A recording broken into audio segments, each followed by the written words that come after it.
When my commander told me to step back from the mission, I didn't argue. I didn't cry. I didn't even ask why. I just nodded and quietly said, "Yes, sir." Most people think strength is loud. They imagine shouting, fighting, refusing to give up. But real strength, the kind you learn in silence, sometimes looks like standing still, while your heart is breaking inside your chest. The room smelled like metal and dust, the way briefing rooms always do. Maps covered the walls. Voices stayed low. Everyone knew this mission mattered. And I knew something else. I knew this might be the moment that changed everything I believed about duty, about loyalty, and about who I was when the uniform finally came off. My name is Mikla Blaska. For years, people only saw one thing when they looked at me. Army Ranger. Strong. Focused. Unbreakable. That's what they thought. But the truth is, no one joins the army because they feel unbreakable. We join because something inside us is already cracked, and we're trying to turn that crack into purpose. I grew up in a quiet town where nothing dramatic ever seemed to happen. White fences, early mornings, neighbors who waved the same way every day. From the outside, my life looked safe, normal. But inside our house, silence carried a different meaning. My father believed emotions made people weak. My mother believed peace meant not arguing. So feelings stayed hidden. Like old boxes, no one wanted to open. I learned early how to be quiet, how to stand straight, how to carry pain without letting it show on my face. By the time I was 18, I didn't want comfort. I wanted distance. That's why I walked into a recruiting office on a gray afternoon that felt heavier than it should have. The soldier behind the desk asked me one simple question. "Why do you want to serve?" I remember thinking of 100 possible answers. College money, travel, opportunity. But the only honest answer was the one I couldn't say out loud. Because I need to become someone stronger than the girl I am right now. So I gave him the shorter version. "I want to push my limits," I said. He nodded like he had heard that before. Maybe he had. Maybe every person who walks through that door is really saying the same quiet thing. I'm searching for a reason to believe in myself. Training was harder than anything I had imagined. Cold mornings, heavy packs, muscles shaking from exhaustion. Some nights I lay in my bunk staring at the ceiling, wondering if I had made a mistake. Wondering if strength was just another word people used, when they were too afraid to admit they were hurting. But every time doubt whispered in my ear, something deeper answered back. Keep going. Step by step. Mile by mile. Failure by failure. I became someone new. Not fearless. Not perfect. Just stronger than yesterday. The day I earned my Ranger tab. No music played. No dramatic speech filled the air. Just a quiet moment where I looked down at the symbol in my hands and realized the girl who once felt invisible had survived long enough to become someone real. I thought that was the end of the story. The victory. The proof that pain can be turned into purpose. But life has a way of waiting until you finally feel strong, before asking the question that tests you the most. And that question came years later, in a silent briefing room, with a single order that forced me to choose between. But before we continue, I want to extend a very specially invitation to you. Subscribe the channel and leave a like. This helps me see that you support me and enjoy my stories, and comment down below which city you are watching us from right now. Let's continue. The mission I trained for, and the truth I could no longer ignore. That was the day I learned something every soldier discovers eventually. The hardest battles are not fought on the battlefield. They are fought inside the heart. All right, Let's keep walking with her story. Here is the next section, slow and heartfelt, just like before. Becoming a ranger did not happen in one proud moment. It happened in hundreds of small, painful ones that no one ever sees.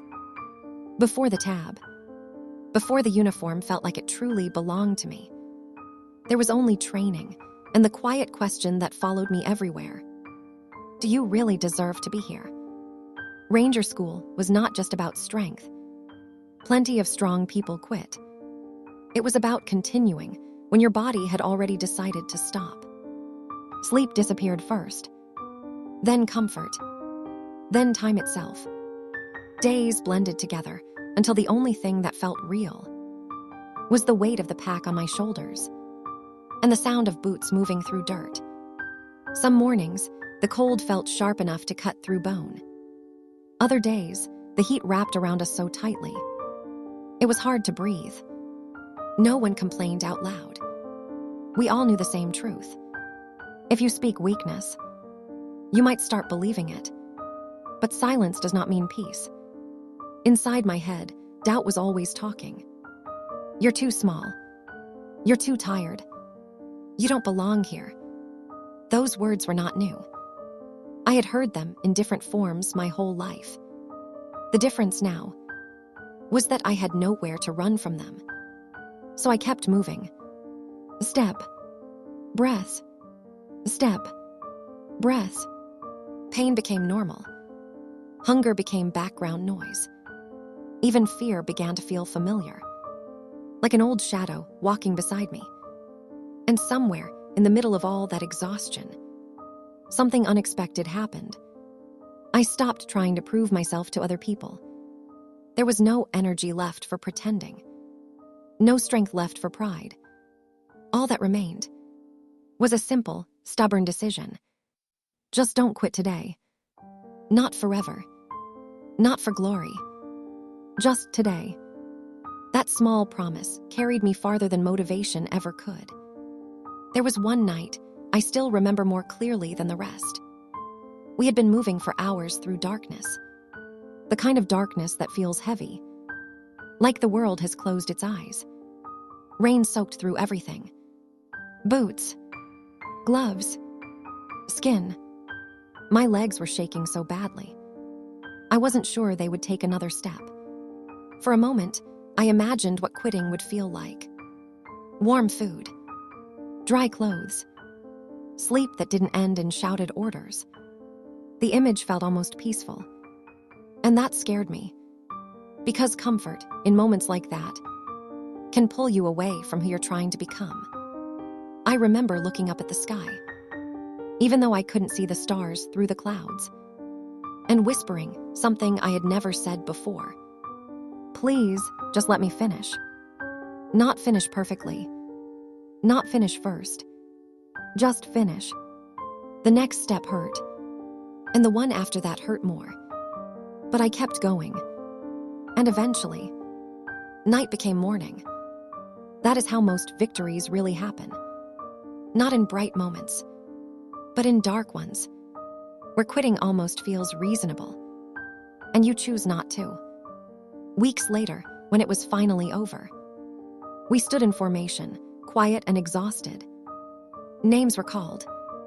Tabs were handed out. When mine touched my palm, it felt surprisingly light. All that pain, all those miles, all that doubt, and the symbol of it weighed almost nothing. I realized then, the real change had not happened on my uniform. It had happened inside me. For the first time in my life, I trusted myself, not because I was fearless, but because I had seen what happened when everything hurt, and I kept moving anyway. After Ranger School, people started looking at me differently. Respect showed up in small ways. A nod, a quieter tone, space made at a table. No one said it directly, but I could feel the shift. I had crossed an invisible line between who I used to be and who I was becoming. Still, the army does not pause for reflection. Missions continued. Training intensified. Responsibility grew heavier. And with responsibility came something I had not expected. Connection. Soldiers don't talk much about feelings, at least not in obvious ways. But trust grows in silence, in shared danger, in the knowledge that someone beside you would not walk away when things became hard. The team became more than coworkers, more than friends.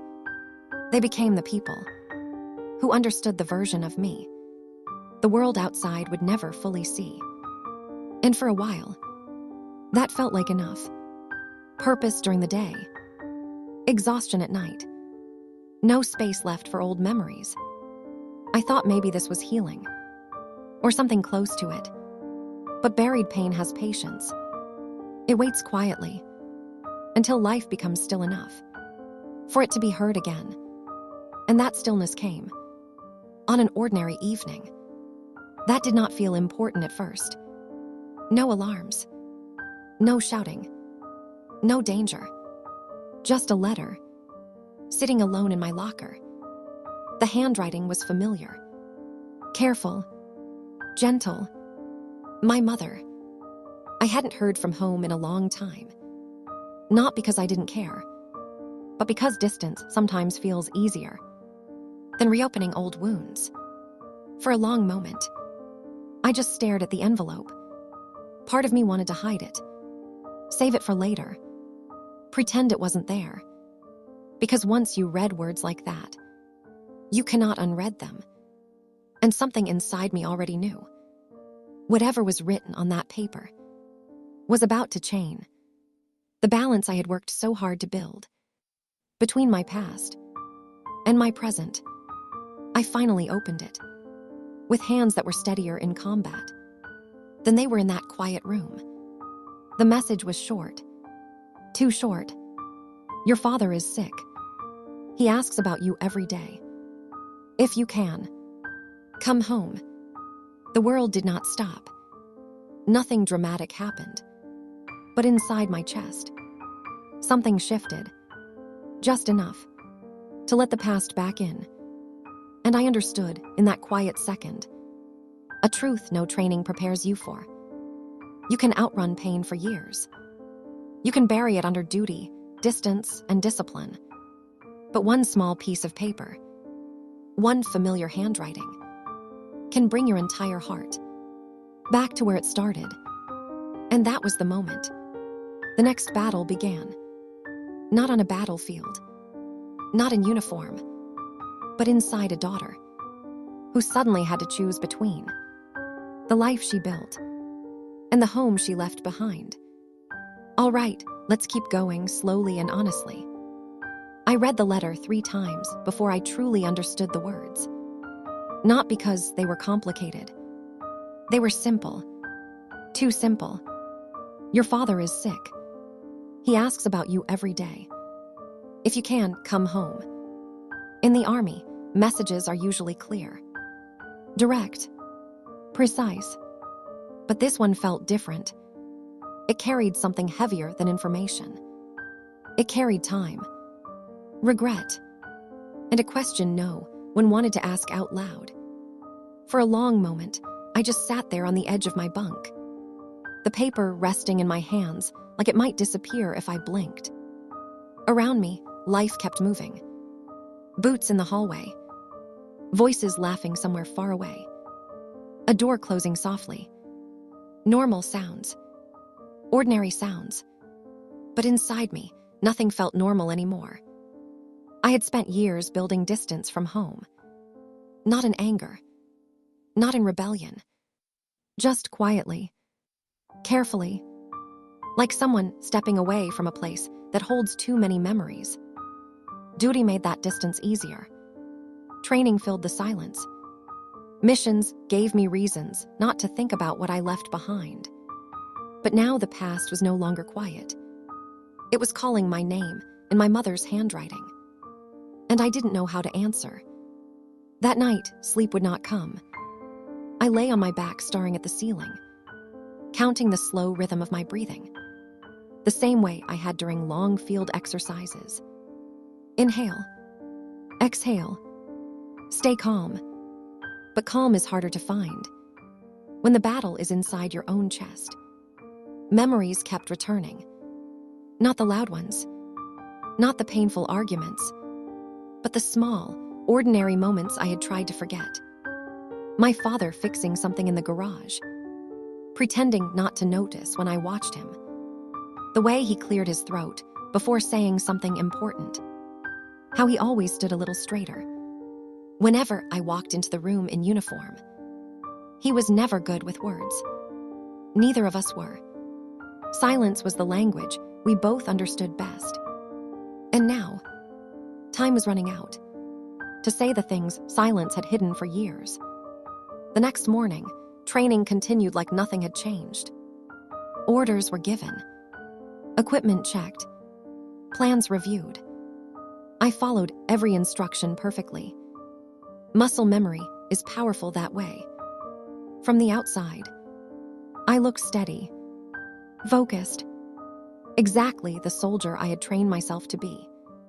But inside, two worlds were pulling in opposite directions. Duty, the team, the mission ahead.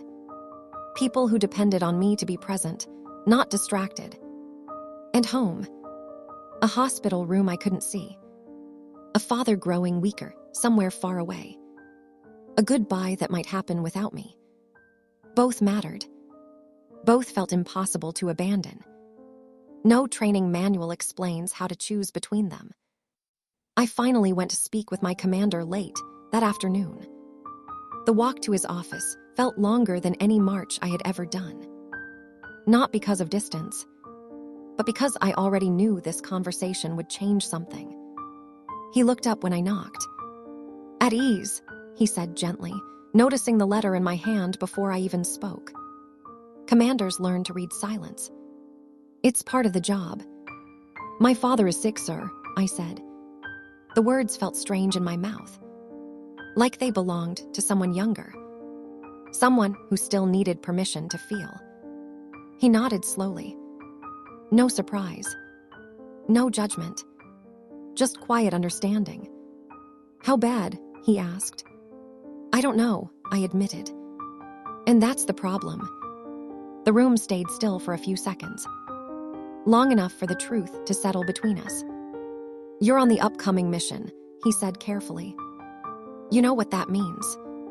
Yes. I knew. Timing. Responsibility. People counting on me. Leaving now wouldn't just affect me.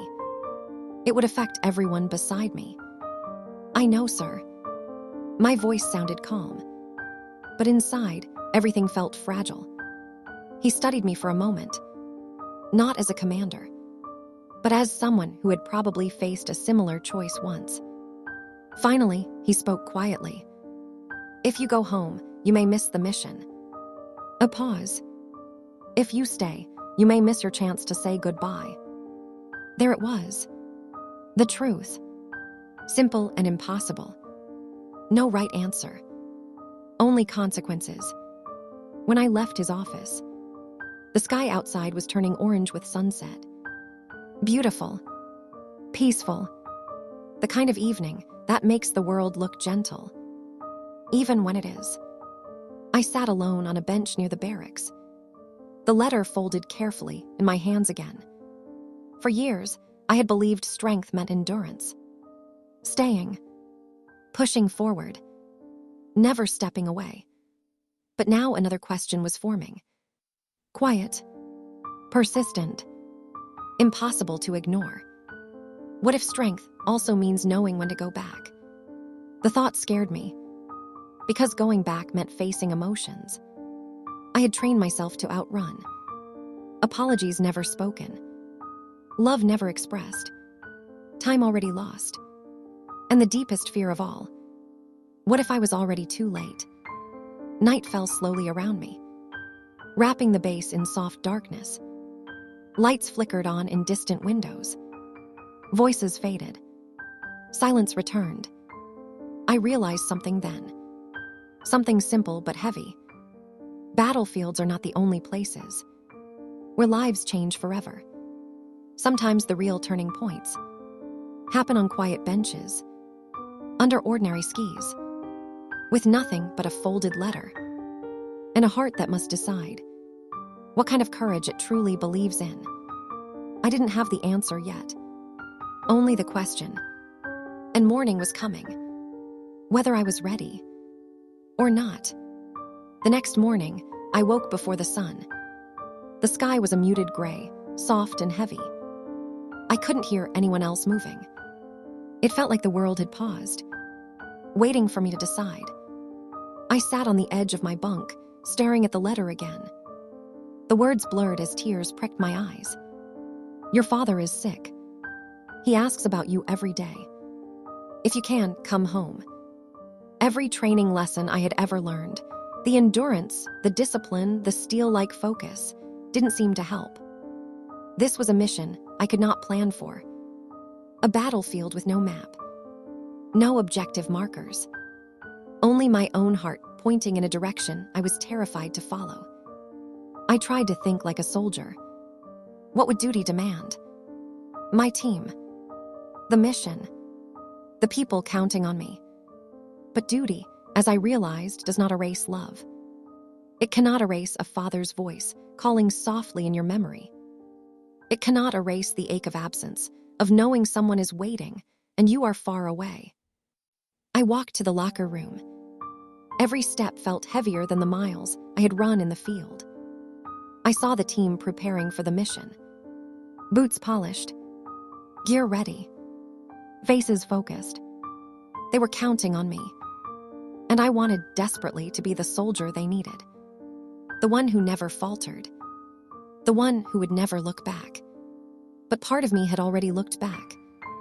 And that part was not going to stay silent anymore. I made the call to my commander. Sir, I said, voice trembling but steady, I need to go home. My father, he's sick. He didn't respond immediately. He simply studied me with eyes that had seen every type of decision a soldier could face. Finally, he nodded. Understood, he said. No judgment. No anger. Just the acknowledgement that sometimes duty isn't only about missions. It's about heart. I exhaled so hard, I thought the tension would escape my body in one sharp rush. Relief and fear rolled over me at the same time. Because leaving meant walking away from a mission I had trained for my whole adult life. It meant letting the team go on without me. It meant admitting, finally, that some battles are not fought with strength alone. Packing my gear felt surreal. Every item, boots, uniform, helmet, felt heavier than it should. The uniform that once made me feel invincible now reminded me of the world I was stepping out of. The world I had spent years becoming a part of. When I finally stepped outside, the morning was cool and quiet. The sun was rising, spilling light over the base, casting long shadows over everything I had built. I paused and looked back. For a moment, I wanted to turn and stay. To choose safety, duty, familiarity. To deny the ache in my chest. But then I thought of my father. Of his quiet hands folded over blankets. Of the soft hope in my mother's voice. And I knew some battles are bigger than training exercises. Bigger than accolades. Bigger than medals or missions. I boarded the transport plane with a knot in my stomach that would not untangle. The hum of the engines sounded like the heartbeat of a life I had almost left behind. I closed my eyes and imagined his face, so small, so fragile in memory, and for the first time in years, I let myself feel fear and love in the same place. When the plane lifted off, I felt the uniform pressing against me like a reminder. I was still a soldier, but I was also a daughter. A woman who had finally chosen what truly mattered. Landing at home felt surreal. The streets I had once walked as a child looked smaller, quieter, and yet the memories they held were louder than any gunfire I had ever heard. I rushed to the hospital. The hallway smelled faintly of antiseptic and sorrow. And there he was, my father. Older, frail, eyes searching the doorway. When he saw me, he smiled, not with words, but with the kind of recognition that only a parent can give. "Mikla," he whispered, voice barely audible. I ran to him and held him so tightly it felt like the world itself could not separate us. Tears rolled down my cheeks, unashamed, uncontained. In that moment, the weight of every mission, every medal, every accomplishment fell away. All that mattered was that I had chosen to be present, to be here, to finally meet life with both heart and courage. The turning point was not a victory in the field. It was this. I had finally learned that true strength is not measured by endurance alone, but by the courage to choose what love demands, even when fear insists otherwise. The days after arriving home were not easy. Nothing felt easy anymore. I had left one world behind, my team, my missions, the life I had trained for, and stepped back into another where time had moved on without me. The hospital smelled the same as it always did, antiseptic, quiet, and sad. Machines hummed softly in the background. Nurses moved quickly, politely, but their eyes always carried a hint of worry. I spent hours by my father's bedside. Sometimes we didn't speak. Sometimes we whispered old memories. Sometimes we just held hands, letting silence do the work words could not. He never complained about the distance or the years I had spent away. He simply let me be there now. And that was enough. I realized then how much of my life I had spent proving myself to the wrong people. Commanders, colleagues, even strangers who measured me by medals or endurance. Home reminded me of something I had nearly forgotten. The strongest battles are not always in the field. Sometimes they are in the quiet spaces where love waits, and fear refuses to leave. I spent my days helping at home, cooking meals, running errands, sitting through long evenings where my mother talked about things I had not remembered. I felt clumsy at first, like a soldier trying to fit back into civilian life. I wanted to rush, to fix everything, to make up for lost time. But slowly, I learned the opposite. Patience matters more than speed. Presence matters more than perfection. One evening, my father asked me to sit with him in the living room. He looked small in his chair, frail but proud. "You did what you had to do," he said softly. "I know your training, your missions, everything you've been through, but you came back when we needed you most. That matters more than medals." I wanted to protest, to say my duty wasn't finished. But I stopped, because I finally understood what he meant. Strength was not only about pushing forward. It was about returning, about choosing love, even when it meant giving up something I had fought to earn. Weeks turned into months. The hospital visits slowed. My father's health stabilized. Life regained a quiet rhythm. And I began to notice something surprising. I was not the same person who had left. I was stronger, not just physically, but emotionally. I could feel love, fear, grief, and hope all at the same time. And I had learned they could coexist. I started training again, but differently. Not as a soldier alone, but as someone who understood the value of balance. Morning runs became meditation. Exercise became a way to honor my body and my heart. Letters started arriving from my team, asking about me. I smiled reading each one, feeling a mix of nostalgia and gratitude. I realized I didn't have to give up one world to belong to another. I could hold both, the army and my home. Duty and love. There were still hard days. Days when I missed the adrenaline of missions. Days when fear whispered that I had made a mistake. But I also remembered this truth. Courage is not always loud. Sometimes it is quiet. It is showing up. It is choosing love over fear. It is returning when leaving would be easier. And in that quiet courage, I found freedom. Freedom to love openly. Freedom to grieve. Freedom to heal. Freedom to be present, in a way I had never allowed myself before. By the time the year ended, I could look back at the choice I had made with peace. I hadn't abandoned duty. I had honored it by returning to what truly mattered. And in that moment, I realized something vital. Home is not only a place. It is the people who wait quietly for you. It is the choice to be there when it matters most. And it is the courage to return, even when your heart is still full of fear. The lessons I carried were simple. Strength is not just endurance. It is the courage to choose love. Fear does not disappear. It walks beside you, but it does not have to control you. Duty is important, but so is being present for those who cannot fight their battles alone. Healing comes slowly, in quiet moments, not in dramatic gestures. And the most important lesson of all: sometimes, the hardest mission you will ever face is inside your own heart. And completing it does not require medals. It requires honesty, presence, and courage. Years have passed since I returned home. Not everything is perfect. Not every day is easy. But I have learned to recognize the small victories, the quiet moments of strength that no one else sees. I think about my time in the army sometimes, not with regret, but with gratitude. It shaped me. It taught me endurance, discipline, and focus. It taught me courage.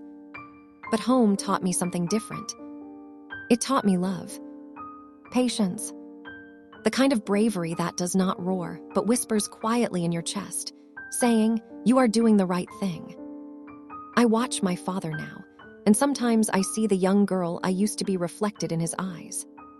The one who learned to be quiet. The one who held her fears close. The one who thought strength meant never looking back.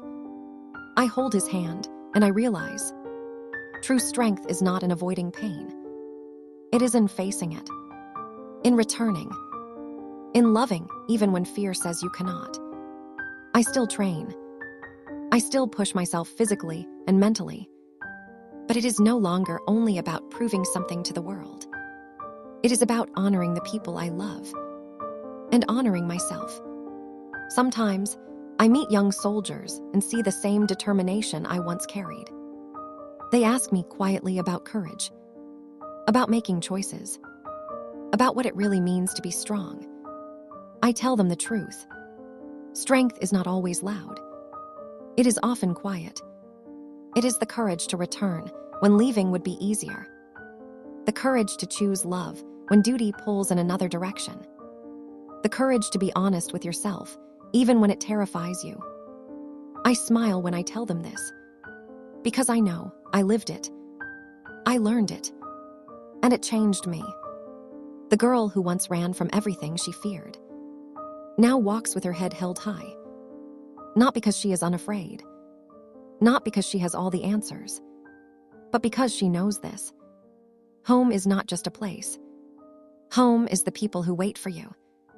The people you would cross the world to be with. The love that endures when distance and fear try to pull you apart. And courage, real courage, is letting yourself be there. I am Mikla Blaska, Army Ranger. I have seen battles most people cannot imagine. I have carried weight heavier than anyone should have to bear. But the battle that defined me, that taught me the deepest lessons of my life, was the one that brought me back home. I hope that, if you are listening to my story tonight, you carry this lesson with you. Courage is not the absence of fear. It is not a medal or a title. It is choosing what matters most, even when the cost is high, even when the path is uncertain. And if you can do that, if you can follow that quiet, brave voice inside yourself, then you will never truly be lost. No matter where you are, no matter what battles you face. Because love, honesty, and courage will always walk beside you. And that is enough.